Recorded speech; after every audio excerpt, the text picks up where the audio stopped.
Hi everyone, thank you so much for joining me today. So in today's video, I'm going to be sharing a really fun technique using Gilding Flakes on acetate.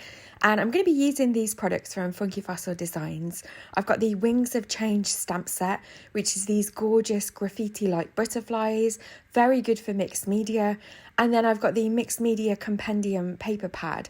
And again, this is a really busy paper pad. So you might look at it and think, I absolutely love the patterns, the gorgeous texture, but I don't know how I'd use it. So in today's video, I'm going to share one easy way that you could use a piece of pattern paper that is this busy. So as you can see, there's so many gorgeous designs in the paper pad. It's quite a heavyweight paper as well. It's 190 GSM, 48 pages in total and 24 designs. So you get 2 of each. So to start creating our card, you're going to need a piece of acetate. Now I appreciate this is difficult to see on camera. I will do my best to explain exactly what I'm doing, and then obviously I'll show you a little bit closer up as we've done the stamping. So I'm just going to get the butterflies mounted to some acrylic blocks. I'm going to use 3 of the stamps, the 3 butterflies that are flying in a direction rather than the one that's kind of face on and centered. And I'm going to use some Tacky when dry gel medium. So what I'm going to do is I'm going to apply it with a palette knife to a piece of foam. This is Phat Foam from Indigo Blue, but any kind of foam would work fine for this technique. And all I'm using my palette knife for is to push the Tacky when dry gel medium into this foam sponge.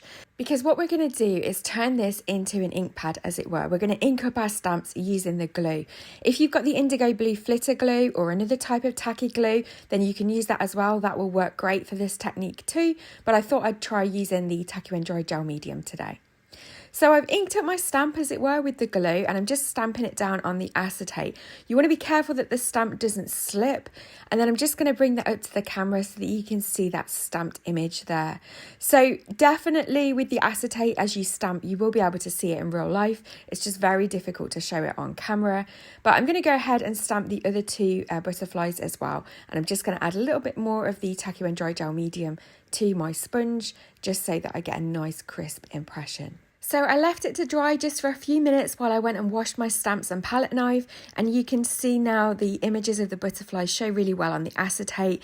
You know when the glue is dry because it goes more of a clear colour than that creamy white, so you know that you're ready to apply your Gilding Flakes. It really doesn't take too long to dry because you're using such a thin layer, but I'd give it about 5 minutes.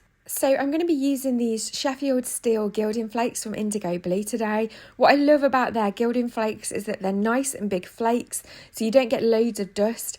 They're a lot easier to apply because they're so big. You can just spread them across the area where you've added the tacky glue, and I just find them a lot easier to work with. So all I'm doing is placing flakes all over the areas where there's the tacky glue, and then I'm just going to rub them in with my finger first of all to remove the excess Gilding Flakes.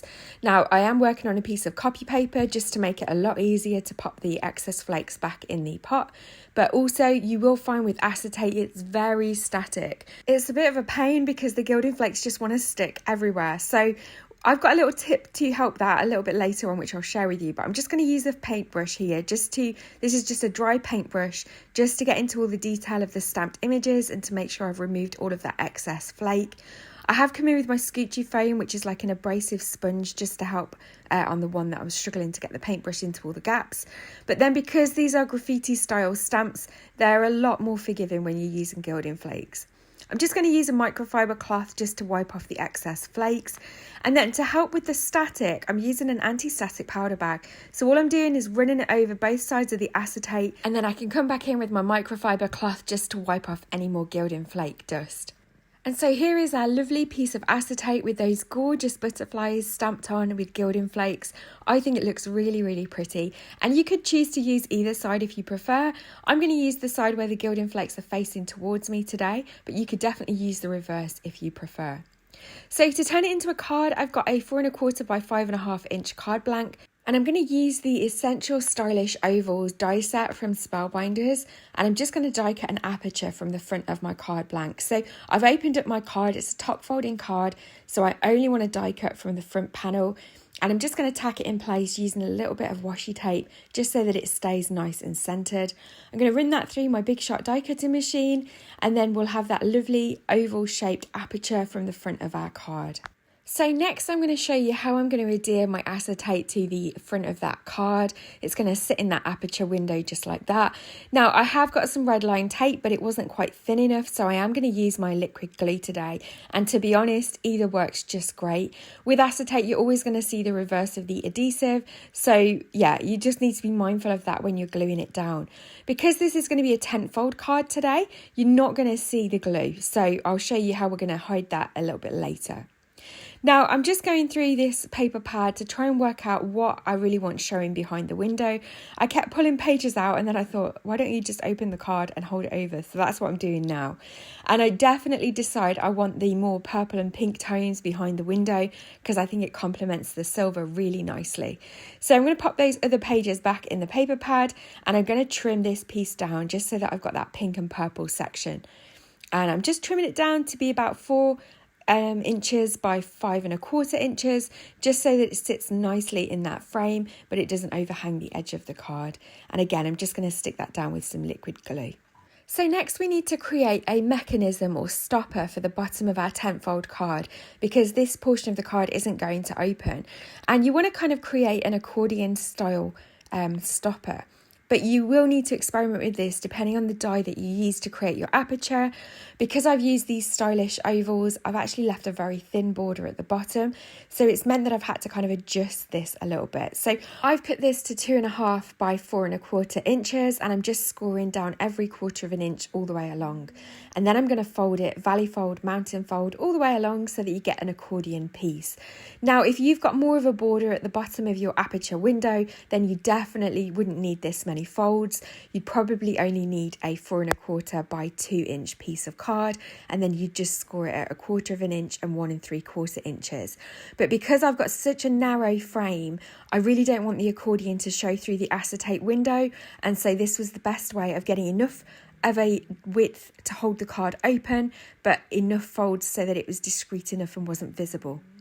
So next I'm going to add some liquid glue to one of the edges of that strip, and I'm just going to use my Belly Arts glue here. You could definitely use double-sided tape if you prefer, and I'm just making sure that it lines up really nicely with the bottom of my card panel so that it's nice and straight. And then I'm just going to let that glue grab for a second, and we can go ahead and add some glue to the top strip and then fold that card front over. And again, just make sure it all lines up nice and straight with the bottom of your card panel. And then I'm just going to add my magnets over the top of it because my glass mat is magnetic, and just hold that in place while it dries. In the meantime, I'm going to cut a very small thin silver frame to go around the front of my card. So I've just got a scrap of silver card and I'm just going to run that through my die cutting machine, and then we've got this lovely thin frame.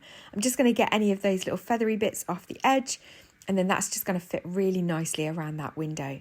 Again, you could die cut this with double-sided adhesive sheets, but I do find with the using liquid glue, it's just a little bit more forgiving. It gives you that wiggle room time to make sure that it's lined up nice and evenly around your frame. So I do prefer using liquid glue, but you definitely don't have to if you prefer double-sided adhesive. Again, I'm just going to hold that frame in place using my magnets for a minute, and then I'm going to add a sentiment. So I'm using this Christina Warner Concord and 9th stamp set called Checking In. I absolutely love it. I've got loads of the sentiments ready to go in the back of that packet, and I'm just going to use this simple hello greeting on this card today. I really don't want to detract from all that detail on the front of the card, and so I'm just going to add a very small sentiment with a little bit of frame tape to the bottom right hand corner. And then just to finish off my card, I'm going to add a few clear dewdrops to the front of the acetate, just using my wax pickup pencil and some liquid glue to stick those down. And then that is the finished card for today. And I really love how this turned out. I think the Gilding Flakes really complement that busy pattern paper. They worked beautifully with those mixed media graffiti style butterflies. There's plenty of space on the back to write your message, so I will add a white matte layer to that.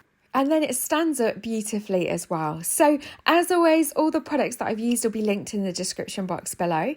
Thank you so much for joining me today, and I really hope that you've enjoyed this tutorial. Don't forget to hit that thumbs up button. It really helps me out, and leave a comment. And if you're not subscribed to my channel, then please consider subscribing. I'd really appreciate it. And I'll look forward to seeing you in the next video. Take care.